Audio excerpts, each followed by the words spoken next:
First of all, I'd like to apologize. I'm not going to have any pretty pictures of cut tamarisk or any cool GIS maps, so I apologize that for up front.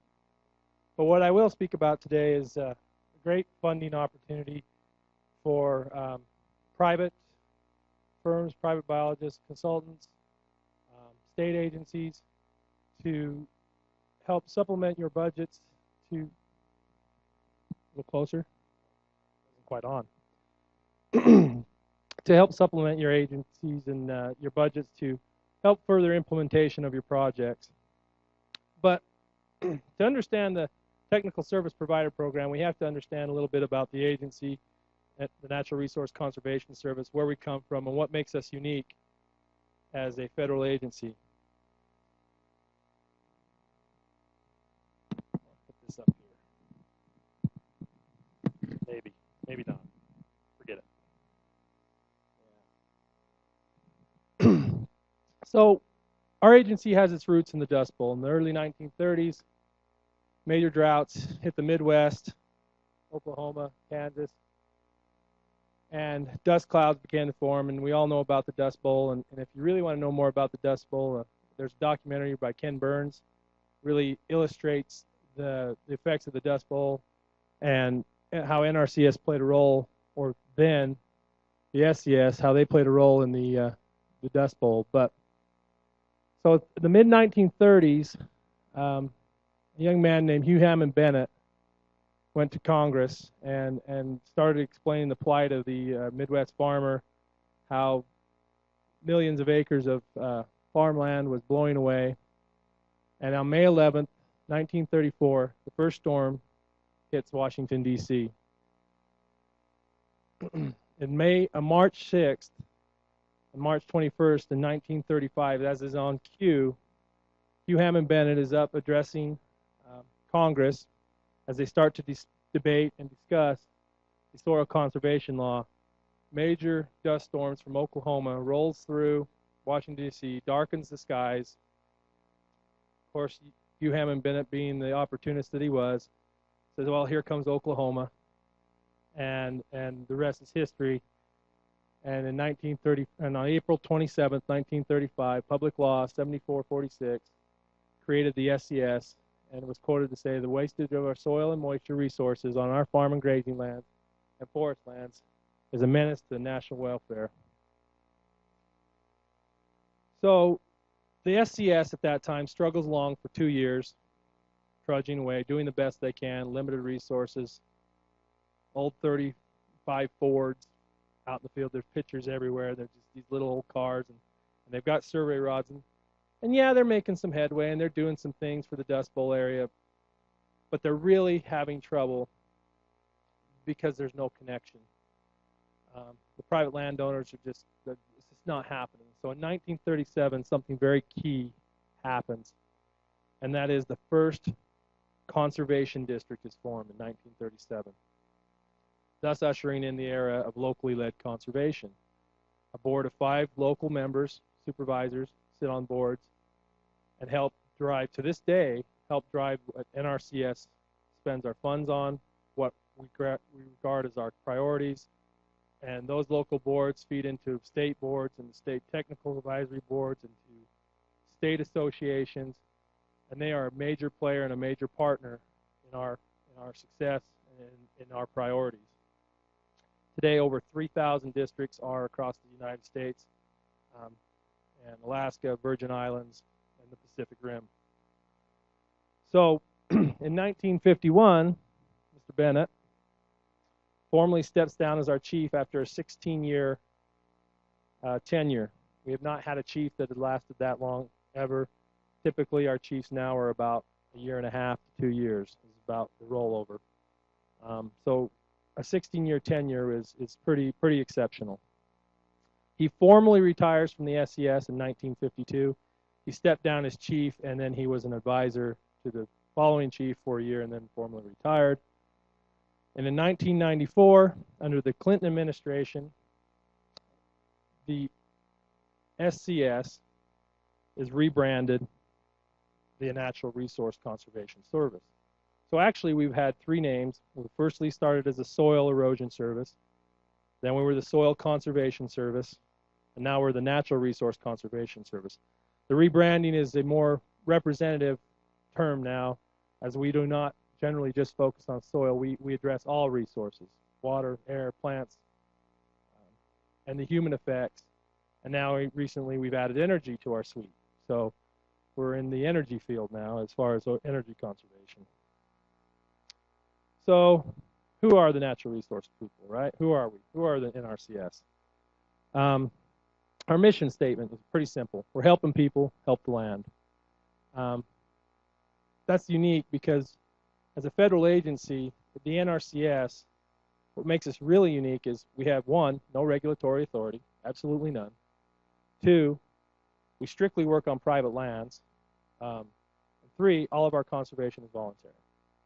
Everything is done based on the willingness of a person, of the landowner. If you can think of it in these terms, we find willing buyers, willing sellers, and we're willing buyers. We take federal dollars and we buy public conservation benefits on private lands. So it's a buyer-seller relationship. They've got to have a willing buyer and you got to have a willing seller. And we take those monies, we run them through a ranking and rating process, and we find the best quality projects for the best money that we can get. Our vision statement, of course, is productive lands, healthy environment. A lot of what we believe and what we do as this agency is still guided by Mr. Bennett. He often expounded that every acre is used according to its capability and protected to its needs. Now, as then, NRCS believes that protecting the productive capacity of the resource base, we protect and improve the entire environment. So, how does this all tie into TSP, right? So, the ideals that NRCS lives up to, our guiding principles, we expect those of our third-party vendors.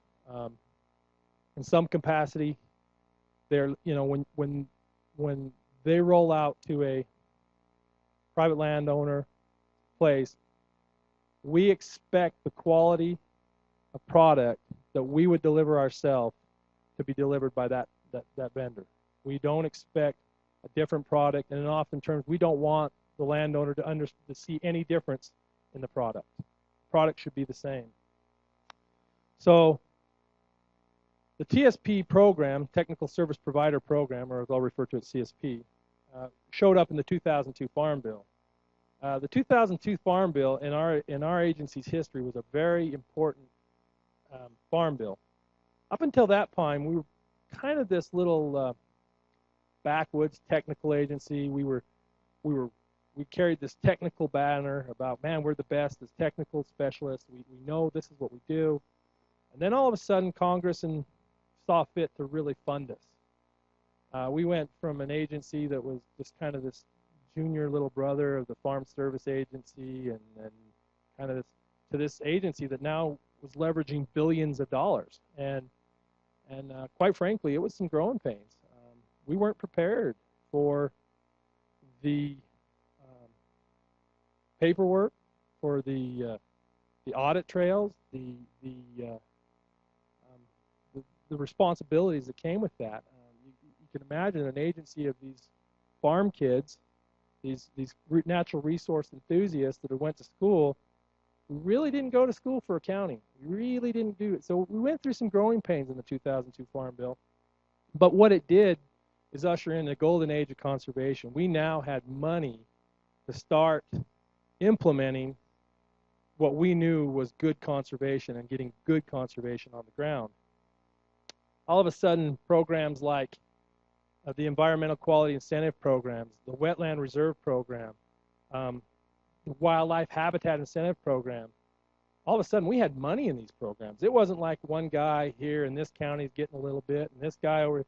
We were now having funding that we could fund from one top of a watershed to a bottom part of a watershed and implement large-scale conservation on private lands on a watershed level and do it in 3-4 years, where before we might have taken decades. But lost in all of that there was a little program called the Technical Service Provider Program.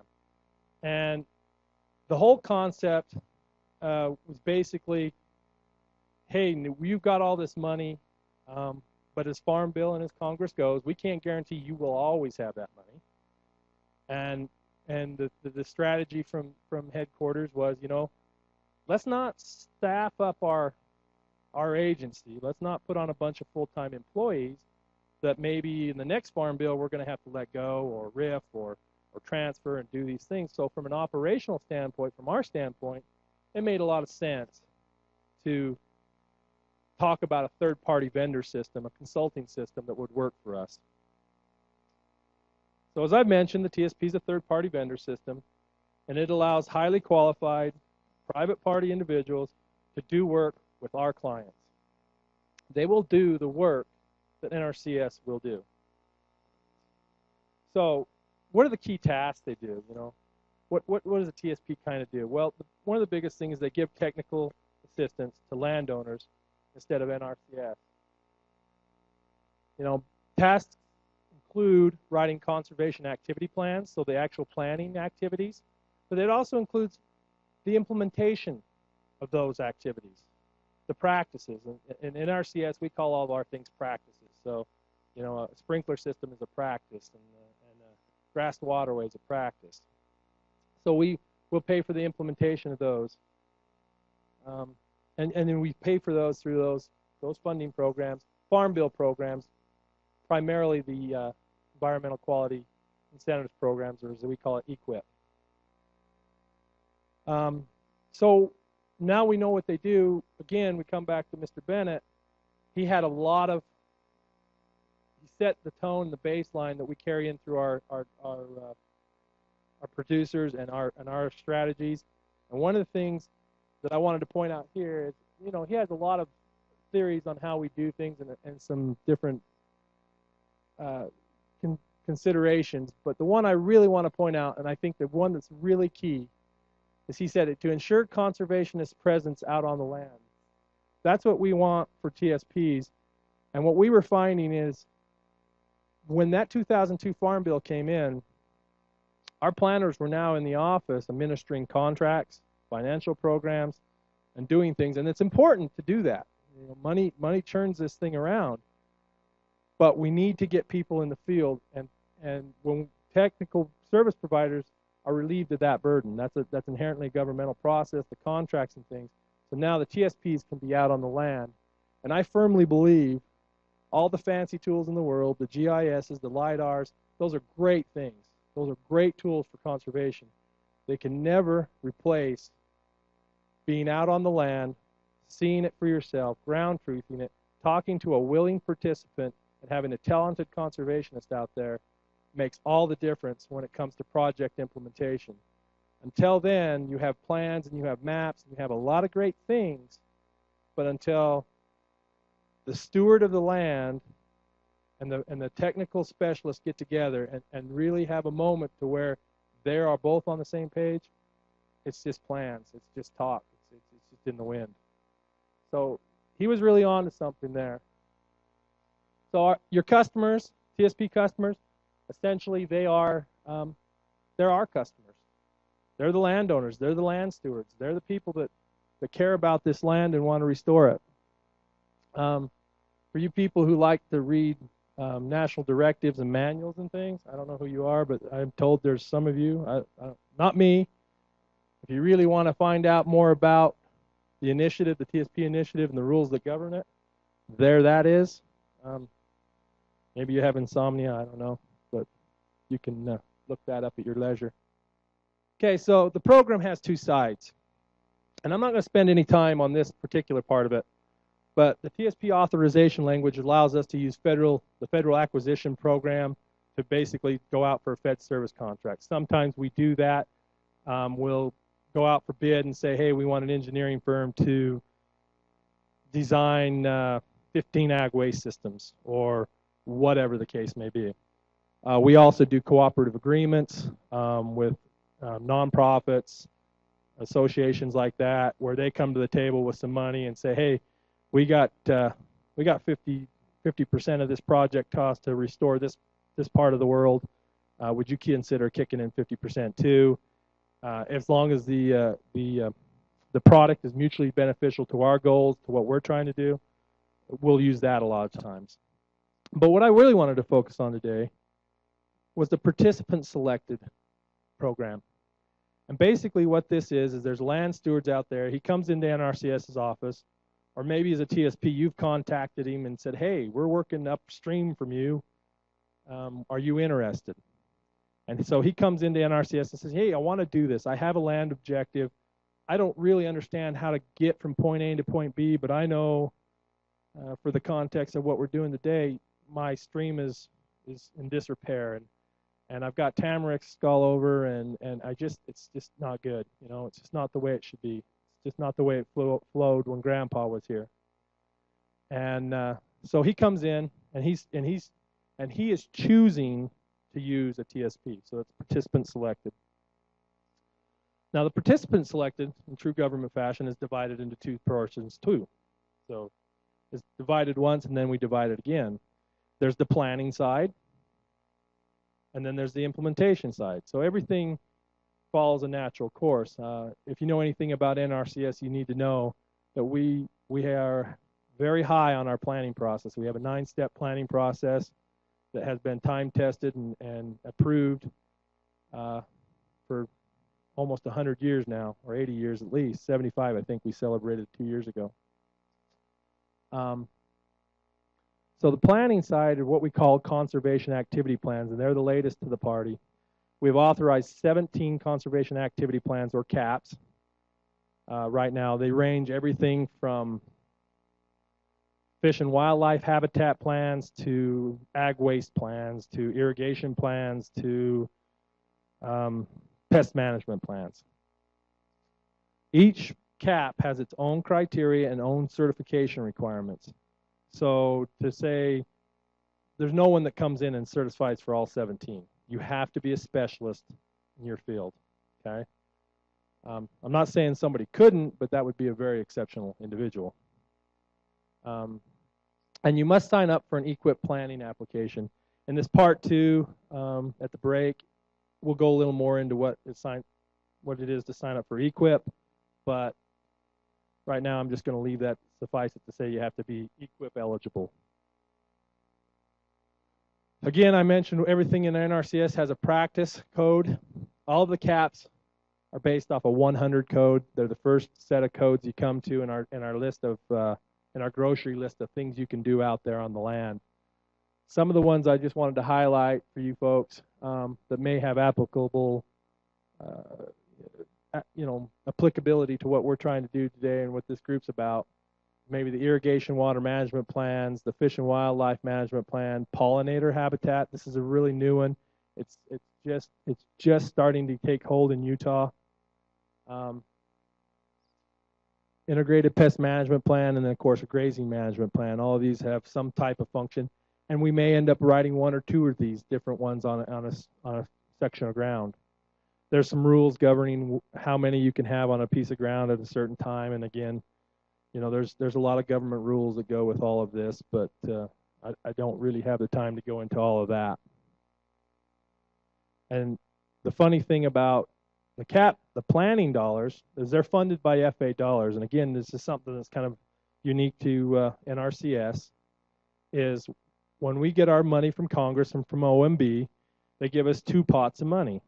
There's a pot that they call our TA money, technical assistance money, which we use to pay salaries, buy pencils, operational funds, pay gas in the vehicles, computers, buy software, that type of thing. Then we have the FA money. Well, the FA money is this great big pot of money that we use to buy and implement practices. These are the things that buy pivots, that buy grass waterways, that pay for conservation tillage, and these sort of things. We have been able and allowed by OMB and headquarters to actually fund these planning efforts based on our FA dollars. They're based on a flat rate, and they're paid on a basic payment schedule. That payment schedule is on every single state website, NRCS state website. So if you want to know what Colorado's paying versus what Utah's paying, They'll be on the website, but I'm going to tell you right now, anything in what we consider the southern mountain region is all paying the same. So what you get in Utah is going to be the same as in Colorado or New Mexico or Arizona. And again, I just wanted to illustrate that the all cap criteria has its own unique criteria and certain options, so you need to be aware of this. In my next session, we'll talk a little more about what these are and what it takes to qualify. The other side of this situation is the technical assistance criteria. There's 3 practice codes for that: design, installation, and checkout. They're pretty much as billed there. 911 is the design, an engineering design or a restoration design. The installation is kind of mislabeled. It's more construction tech. We want the TSP to go out there during construction, make sure they're providing the treatments and applying the practices as prescribed while they're putting it in. We don't want to go out there after the fact and find out that it's incompletely wrong and we wasted a bunch of money and a bunch of time. And 913 is checkout. Again, numerous criteria. A person who is qualified to do irrigation technical stuff probably isn't going to be qualified to do wildlife stuff. Not saying they won't be, but again, they just tend not. You tend to gravitate to your own worlds. Again, there's sample criteria matrix of how you get certified. This is a channel and stream bank stabilization criteria, which I would think most of you would be interested in this room. There's an option 1 based on experience and planning, and there's one based on certification, based on a professional engineering's license. Okay?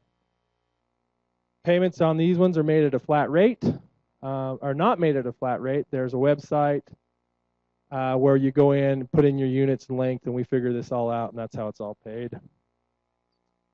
Here's your website for the TSP. All things TSP are located here. This is why I didn't want to tell you what it was, but Google it.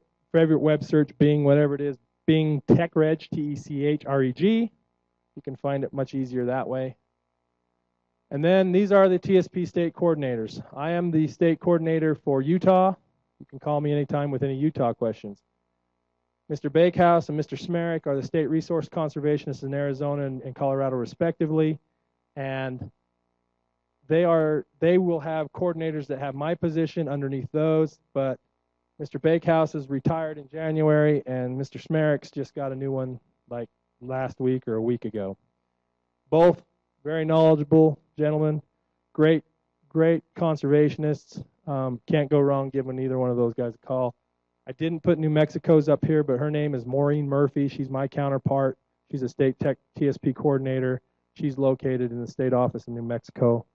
If you're interested in her number or name, catch me after in the break and we'll take care of it. Again, thanks for your time, and I appreciate the opportunity to explain this program to you all, and I'll entertain any questions with what time I have left.